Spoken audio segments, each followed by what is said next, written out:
राज्यात महानगरपालिका निवडणुकांचा रणसंग्राम 29 महानगरपालिकांसाठी उद्या मतदान 15,000हून अधिक उमेदवार रिंगणामध्ये मतदानासाठी साहित्य घेऊन जाण्यासाठी कर्मचारी साहित्य केंद्रावर।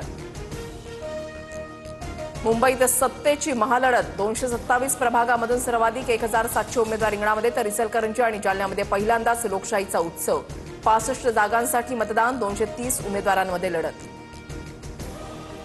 मुंबई महापालिका निवडणुकीमध्ये महायुतीला 150 जागा मिळतील एकनाथ शिंदेंना विश्वास तर नुसती भाषणं करून पोटं भरत नसतात TV9 मराठीच्या मुलाखतीमध्ये शिंदेंचा राज ठाकरेंवर निशाणा।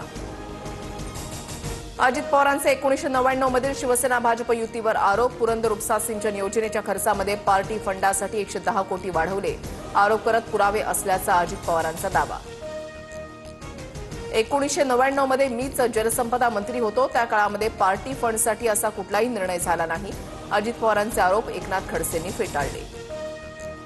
अजित पवार म्हणतात सिंचन घोटाळ्यात आम्हीच नाही तर भाजपनेही पैसे खाल्ले अजित पवार आणि भाजपचं राजकारण छान चाललंय अंजली दमानी यांची टीका।